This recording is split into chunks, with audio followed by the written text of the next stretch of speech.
Hello everyone, welcome back to our channel. আমি situ ও পাপাই আর তোমরা দেখছো ব্লগস অফ সিতু পাপাই। এটা হচ্ছে একটা ল্যাথখর ইন্ট্রো। তার উঠে বসে আবার ইন্ট্রো করতে ইচ্ছা করছে, ছাড়। উঠে বসে ইন্ট্রো করতে ইচ্ছা করছে না, সে কারণে শুয়ে শুয়ে ইন্ট্রোটা করলাম। কিছু বল, আমি তো বলতে বলছি। হ্যাঁ ওকে হয়েছে, শান্তি হয়েছে। यस নে বল, ইন্ট্রো দে। इंट्रो कर। ये guys this is vlogs of Sidhu Baba. Yo क्या बोलता है बंटा है, क्या बोलता पवड़ी, क्या बोलता है कंपनी। देखा आपने लापरवाही का नतीजा है। तू देख तोर मुक्ता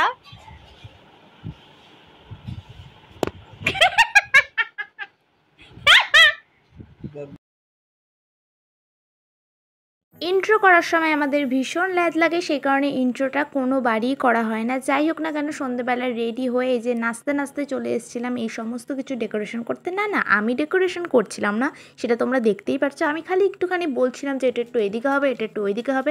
পুরো ডেকোরেশনটা পাপাই নিজেই করেছে। আর ওই যে নিচে আরেকজন বসে উনিও ওই ঠিকটাই করে দিচ্ছিল যে এটা একটু এদিকে হবে, ওটা একটু ওইদিকে হবে। আমরা খালি পাপাইকে জ্ঞানটাই দিচ্ছিলাম যে কোন জায়গাটা কি করতে হবে, আর ও নিজে নিজে পুরো ডেকোরেশনটা করেছে। তারপরে বাপিও চলে এলো, এসে বললো যে এটা একটু ওপর দিক করে লাগাতে, মানে যে ব্যানার টাইপ সেট ছিল হ্যাপি বার্থডে সেটাই, বাট ওপর দিকে ঠিক করে লাগছিল না, সে কারণে আমি বললাম যে থাক একটু নিচু করেই লাগাতে। আর এখানে আমার নাচ তো শুরু হয়ে গেছে, আমার নাচ দেখে ওর সহ্য হলো না, তাই আমাকে মাথায় বাড়ি মেরে বলছে দে ডবল সাইডের টেপগুলো আমাকে দে। তাই বললাম নে, আর কি আর করবো, আমার নাচ তো সহ্য হয় না। দিয়ে তারপরে আবার কি আমরা আমাদের মতন ডেকোরেশন করছিলাম, এর মধ্যে বাবার হঠাৎ করে ক্যামেরাটা চোখে পড়লো, বলছে উমা এখানে তোরা ক্যামেরা সেট করেছিস, আমি তো দেখিনি। তারপর থেকে উনি খালি ঘুরছে আর দেখছে যে উনাকে ভিডিওতে ঠিকঠাক করে দেখা যাচ্ছে কিনা।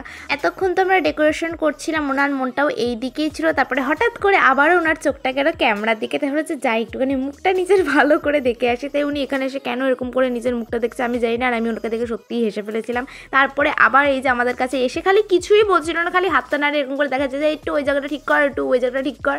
আমি আর বাবাই দুজনই হেসে ফেলেছিলাম যে উনি খালি ভিডিওটার জন্য এটা করছে, ইভেন উনি নিজেও হেসে ফেলেছিল। যাই হোক না কেন, এই যে বড় ব্যানারটা দেখছো এটা বাবা 2022-এ হঠাৎ করেই কিনে এনেছিল, আমি ওনাকে আনতে বলি না। এটা আমি প্রতি বছর বার্থডেতে লাগে, আমার ভীষণ ভালো লাগে এটা। তারপরে সব হ্যাপি বার্থডে কার্ড ফাট লাগানো হয়ে গেল, বেলুন টেলুন সব কিছু লাগানো হয়ে গেছে। আর আমার কি, আমার তো ক্যামেরা দেখলেই ঢং করতে ইচ্ছা করে। তো এখনো কিছু গোছানো হয়নি, সারাদিন তো ল্যাব খেয়েই কেটে গেল, আর ইন্ট্রোর তো কোনো নাম নেই। এখনো ভিডিওটা আসছে। যাই হোক না কেন, এই আপাতত ডেকোরেশন হয়েছে, এখনো অনেকটা বাকি। হ্যালো, আচ্ছা ঠিক আছে।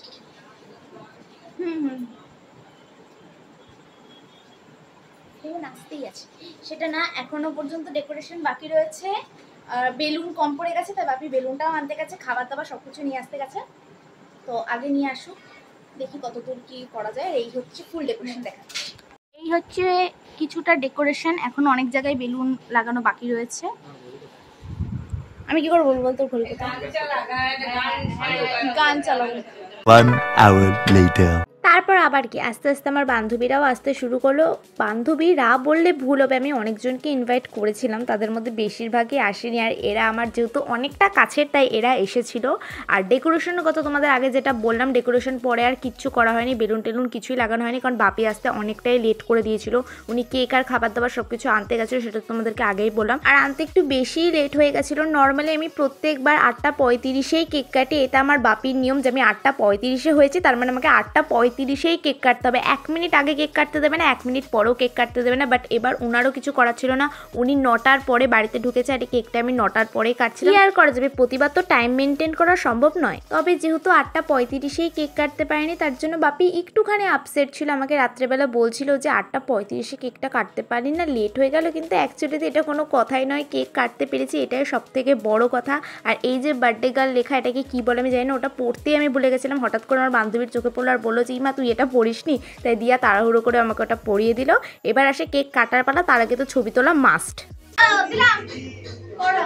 Happy birthday to you, happy birthday to you, happy birthday dear Siparna, happy birthday to you,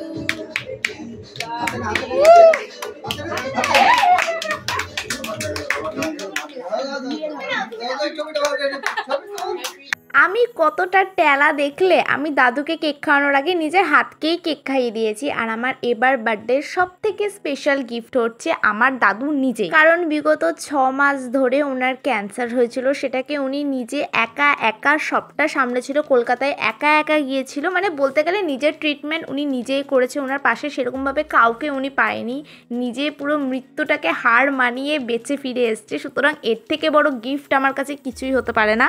ছোট থেকেই আমার সমস্ত আবদার সমস্ত কিছু আমার দাদুই পূরণ করেছে। বাবা মা যথাযথভাবে যথেষ্ট করেছে, কিন্তু হ্যাঁ দাদু আমার কাছে একটু বেশি স্পেশাল, কারণ উনি আমার জন্য সবসময় একটু বেশিই করেছে। এগুলো বাদ দিয়ে এগুলো বলতে গেলে সত্যি আমি ইমোশনাল হয়ে যাব।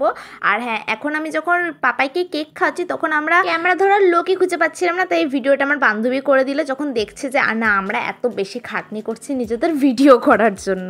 আর আমাকে তো আগেই দেখলে যে আমি কতটা বেশি টেলা। আমি কোনোবারই নিজের কেকগুলো নিজে কেটে কেটে সবাইকে দিই না। এই যে এটা হচ্ছে আমার বান্ধবী রুকসা, আমি প্রত্যেকবার ওকে বলি যে ভাই এবার একটুখানি তুই কেকটা কেটে সবাইকে দিয়ে দেয়। এবারও ও কেকটা কেটে দিয়েছিল, তারপরে আমি গিয়ে ওকে খাইয়েছি। আর এখানে দেখো আমি আমার ওই বান্ধবীটাকে খাচ্ছি, ও আবার আমাকে খাচ্ছে, খাওয়াতে গিয়ে তো পুরো মুখেই আমার লেপে দিয়ে। আর এখানে আমার কেকের ওপরে কি একটা চকলেট জানি বেশ ছিল, চকলেটটার নাম আমি জানি না, সেটা তো পুরোই বলতে গেলে নরম হয়ে গেছিলো, সে কারণে ও সবাইকে ওটা একটু একটু করে খাওয়াচ্ছিল। এখানে দিয়াকে খাইছে, ও খালি কামড়ে দিয়ে দিয়েছে, মানে ও ওটা পুরোটা খায়ও নি। সেখানে বলছে ইমা তুই এটা কি করলি, কামড়ে খা তারপর তো আমি খাবো, তুই না খেলে আমি কি করে খাবো। আর এখানে আরেকজনকে দেখো, এ তো ক্যামেরা ঘোরাতেই ব্যস্ত, এই ভিডিও করতেই ব্যস্ত, কেক পর্যন্ত খায়নি। Happy birthday to you.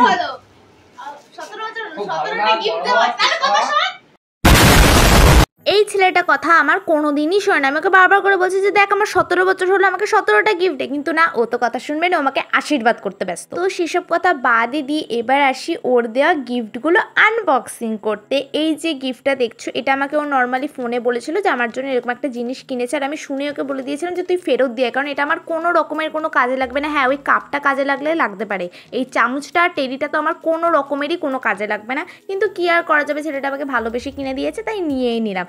আরও এত সুন্দরভাবে গিফট র্যাপ করেছে যে আমি তো সেটা খুলতেই পারছি না। ওকেই দিলাম খোলার জন্য, কিন্তু পরে ভাবলাম যে না, আমার গিফট আমি যদি নিজে আনবক্সিং না করে ওকে দিই তাহলে কি আর সেটা হয়। তবে হ্যাঁ, এই যে এতগুলো গিফট দেখছো এগুলোর পেছনে একটা রহস্য আছে, যেটা তোমাদেরকে পরে বলছি। এই যে এটা হচ্ছে প্রথম ঘড়ি, 2খানা ঘড়ি দিয়েছিলই বলতে গেলে, সেটা তোমরা পরে জানতে পারবা। যাই হোক, তো এই প্রথম ঘড়িটা আমার একটুখানি লুজ হয়েছিল, কিন্তু তাও ওটাই পরেছিলাম। আর এই যে নেক্সট ঘড়িটা দেখছো, এটা তো আমার ভীষণ পছন্দের, আর ওটা আমি পরলাম না, যেহেতু অলরেডি একটা ঘড়ি পরে রয়েছি, তাই দুটোই আমি ভালো করে গুছিয়ে আবার রেখে দিলাম। দেন আসি আরেকটা গিফটে। এটা হচ্ছে একটা জামা, যেটা কিনা আমি খুলে দেখাতে চাইনি। এটা আর খুলে দেখলাম না আমি, এখন টাইম লাগবে। খোল খুললে টাইম লাগবে, লাগুক। আমরা কি এমনি কি মেয়ে ছেলে, দেখ তাড়াতাড়ি খোল। আমি সত্যি জানি না, আমি কি রিঅ্যাকশন দেব আমি সত্যিই জানি না। হ্যাঁ, কিন্তু রিয়েলিটিটা বাদ দে, আর কিছু বলার নেই। এবার রিয়েলিটিটা বলি। এতক্ষণ ধরে আমি যত অ্যাক্টিং করলাম, এইটা বাদে, এই জিনিসটা বাদে সবকিছু আমি নিজে কিনেছি, ওর টাকা দিয়ে কিনে আমার কাছে পার্সেলটা এসছে, আমি সবটা ওকে র্যাপিং করতে দিয়েছি। নমস্কার, তার জন্য এটা খুঁজছিলাম না।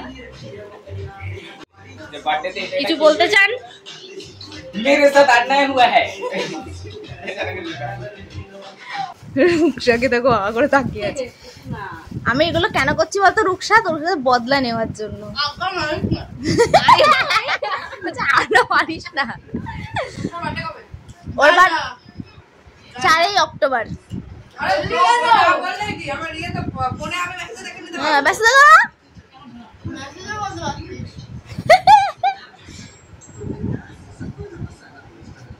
বান্ধবীর জন্মদিন মানেই তো তার বাজে বাজে ছবি পোস্ট করতে হবে, তাই না? আমার জন্মদিনও কিন্তু ও সেটাই করেছিল, সেই কারণে ভিডিও সব কিছু আমি করে রেখে দিয়েছি যে ওর জন্মদিনও ছাড়বো, তার আগে আমি ইউটিউবে ছেড়ে দিলাম। যাই হোক না কেন, তারপরে পাপাই আর দিয়া মিলে আমার হাতে এই গিফটের রিবেনগুলো বেঁধে দিয়েছিল। আমি এখনো পর্যন্ত বুঝতে পারলাম না যে কেন আমার হাতে এগুলো বেঁধেছিল। না খা